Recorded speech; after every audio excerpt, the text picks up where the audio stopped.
दोस्तों वीडियो में आपको दिखाएंगे कि सफदरजंग अस्पताल में सोनम वांगचुक की पत्नी को किस बात के लिए रोका जाता है, जो सवाल उठाता है कि क्या उनके परिवार के साथ अब ऐसा व्यवहार किया जाएगा। सोनम वांगचुक की पत्नी जब उनसे मिलने जाती हैं तो डॉक्टर किस बात से रोकते हैं, जिसके बाद बहस का ये वीडियो सामने आया है।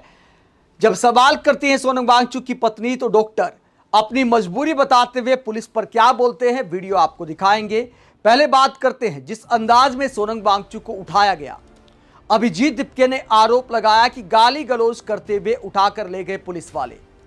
ये बात करते हुए भावुक हो जाते हैं अभिजीत दीपके, रोने लगते हैं और क्या बोलते हैं मोदी सरकार पर, सोनम वांगचुक पर। अब खुद के अनशन का ऐलान उन्होंने किया है और भावुक होकर अभिजीत दीपके ने क्या बोला, जरा सुनिए।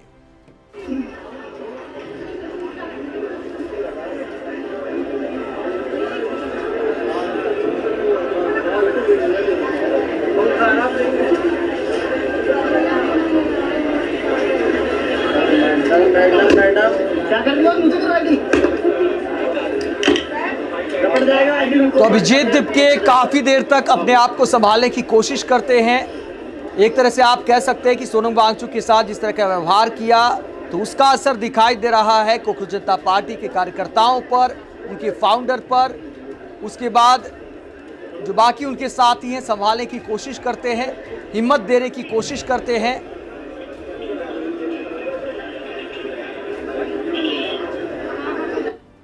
तो काफी देर तक अपने आप को संभालने की कोशिश की अभिजीत दीपके ने।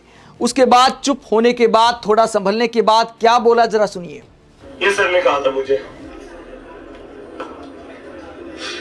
टू गो टू हॉस्पिटल, उनको पार्लियामेंट मार्च करना था, लेकिन जो ये पुलिस वालों ने आज किया है, एक हॉस्पिटल क्रिमिनल जैसे आप उनको छुपा कर लेकर गए शीट्स के अंदर।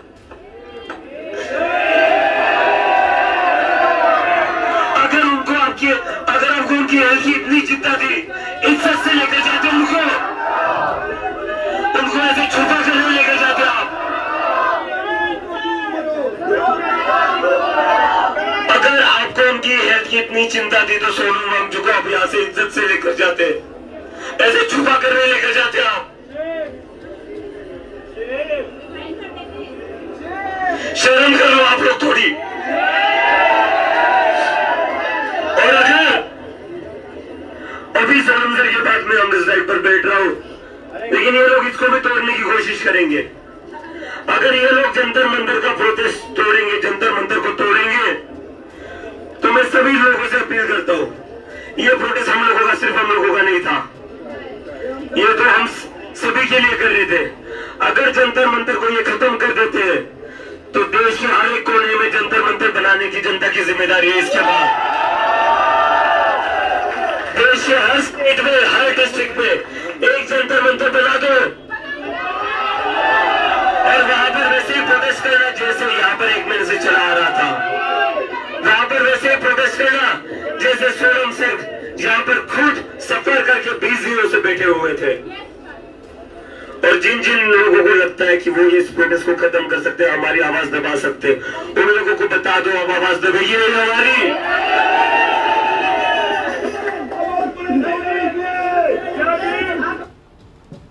तो दिल्ली पुलिस पर सोनम वांगचुक के अपमान का आरोप लगा है अभिजीत दीपके ने और यह कहा कि मान सम्मान तो रखना चाहिए था।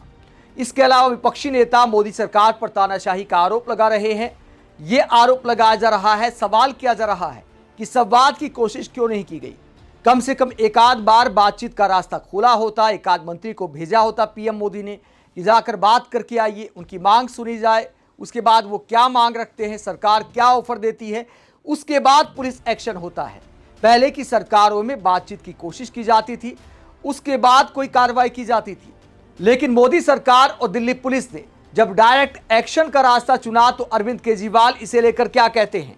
मोदी सरकार पर टारगेट करते हुए, दिल्ली पुलिस की आलोचना करते हुए सोनम वांगचुक को उठाने पर अरविंद केजरीवाल ने वीडियो जारी किया है और क्या कहा केजरीवाल ने, जरा सुनिए। आज सुबह सुबह जब सो के उठे तो सुनने को मिला कि सोनम वांगचुक जी को बहुत ही गलत तरीके से उठा लिया गया, उनका अनशन तोड़ने की कोशिश की गई है।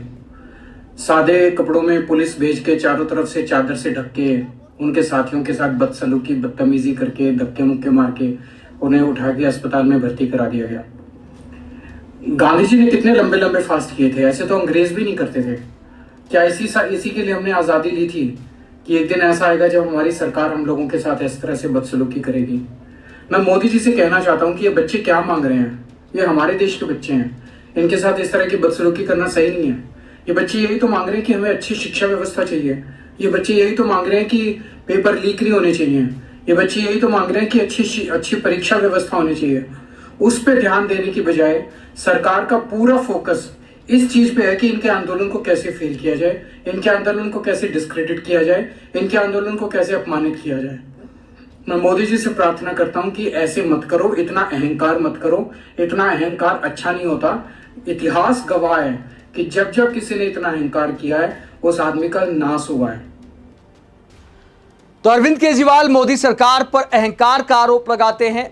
वहीं दिल्ली पुलिस का क्या कहना है? दिल्ली पुलिस का कहना है कि मेडिकल ग्राउंड पर यह एक्शन लिया गया है। दिल्ली हाई कोर्ट का आदेश था कि अगर सेहत खराब लगे, अगर डॉक्टरों की निगरानी में कोई बात सामने आए तो उसके बाद आगे का कदम उठाया जाए। हालांकि दिल्ली हाई कोर्ट ने अपने आदेश में बिल्कुल ये नहीं कहा कि जबरदस्ती उठाना है कि क्या करना है। उन्होंने सिर्फ ये कहा था कि डेली चेकअप किया जाए, उनकी सेहत की निगरानी की जाए, क्योंकि हर एक जान कीमती है। लेकिन सवाल ये उठता है कि क्या वाकई मेडिकल रिपोर्ट में ऐसी कोई बात सामने आई थी कि एकदम से सोनम वांगचुक का अनशन तुड़वाना जरूरी था, उन्हें अस्पताल ले जाना जरूरी था? वो मेडिकल रिपोर्ट भी दिल्ली पुलिस को सबके सामने रखनी चाहिए। और सवाल ये भी उठता है कि अगर मेडिकल ग्राउंड पर अस्पताल में भर्ती कराया गया है, तो अगर किसी को अस्पताल में मेडिकल ग्राउंड पर भर्ती कराया जाता है, इलाज के लिए भर्ती कराया जाता है, उसके बाद उनके परिजन उनसे मिलने जाते हैं, तो क्या कोई रोक टोक होनी चाहिए? क्या किसी मरीज के परिजन मोबाइल अपने साथ नहीं ले जा सकते? क्या साधारण मरीजों के साथ ऐसा होता है? क्या किसी मरीज के साथ ऐसा होगा कि अस्पताल आप मिलने जाएं और आपको फोन ले जाने से रोक दिया जाए? सोनम वांगचुक की पत्नी के साथ ऐसा व्यवहार किया गया है सफदरजंग अस्पताल में, जिसे लेकर डॉक्टरों के साथ बहस हो जाती है। और उस बहस के बाद क्या बोलते हैं डॉक्टर, अपनी मजबूरी बताते हुए क्या कहते हैं? ये सोनम वांगचुक की पत्नी गीतांजलि हैं। पहले भी उन्होंने पोस्ट किया था कि मेरी मर्जी के बिना और जो डॉक्टर लगातार निगरानी कर रहे हैं उनसे पूछे बिना कोई ट्रीटमेंट नहीं होना चाहिए। उन्हें क्या खाना दिया जाए, किस तरह से दिया जाए, इसके बारे में हमसे सलाह मशवरा जरूरी है। उसके बाद ये वीडियो उन्होंने शेयर किया है और क्या दिखाया है देश की जनता को। जब वो अस्पताल जाती हैं तो उन्हें कहा जाता है कि आप फोन अंदर नहीं ले जा सकती। आप सोनम वांगचुक से मिलने जा रही हैं तो फोन आपको छोड़ना पड़ेगा। इस बात को लेकर गीतांजलि गुस्सा हो जाती हैं और क्या बोलती हैं, जरा सुनिए। Why you are not letting my phone to be taken up? You understand, sir? Article 32 as a free individual. पहले आप ये समझिए, आई एम ए प्रोफेशनल, मैं मरीज का इलाज। So please be professional. बाकी जो चीजें हैं वो एडमिनिस्ट्रेशन की, उनमें This is a fundamental right. आपका फोन यहाँ रखा जाएगा, मैं फोन नहीं रखने वाला नहीं हूँ, ना मैं रखूंगा, ना मेरा कोई उसमें मतलब है। ठीक है, पुलिस बाहर लगी है, ये मैंने नहीं लगाई, जो भी हुआ है मेरा जो काम है इलाज I need physical तो आप उससे अगर copy उनके बारे में or बात I करेंगे, want मेडिकल digital. बारे में बात करें, मैं कर सकता हूँ, बाकी चीजें I am not answer. Sir, you got him on medical grounds here, Yeah. right? There is nothing नहीं. else happening. Why are we not allowed to take our phone upstairs? Why are we not getting a digital ये copy of आपको the medical administration से report? पूछना पड़ेगा। मैं मरीज की We'll हालत के have बारे to में बता move सकता court then हूँ, for this. You're compelling us और क्या कर सकते हैं? मैं केवल उनकी कंडीशन के बारे में बता सकता हूँ, Right. मेडिकल स्टोरेज के बारे में। तो डॉक्टर जब फोन ले जाने से रोकते हैं तो उसके बाद गीतांजलि कहती है कि आपके पास कोई लिखित आदेश है तो वो हमें मुहैया कराइए, आप ऐसे कैसे रोक सकते हैं? डॉक्टर कहते ये तो प्रशासनिक मामला है, हम इसमें कुछ नहीं कर सकते, हमारा काम इलाज करना है, हमें बोला गया है कि आप नहीं ले जा सकते तो इसमें हम कुछ नहीं कर सकते। आप सोनम वांगचुक के परिवार के साथ ऐसे व्यवहार को लेकर क्या सोचते हैं और जिस अंदाज में उन्हें अस्पताल ले जाया गया है उसे लेकर क्या सोचते हैं? क्या सरकार को एक बार बातचीत करके मामले को सुलझाने की कोशिश नहीं करनी चाहिए थी? आप इसे लेकर क्या सोचते हैं? कमेंट बॉक्स में अपनी राय जरूर दें, साथ ही चैनल को सब्सक्राइब भी करें। नमस्कार।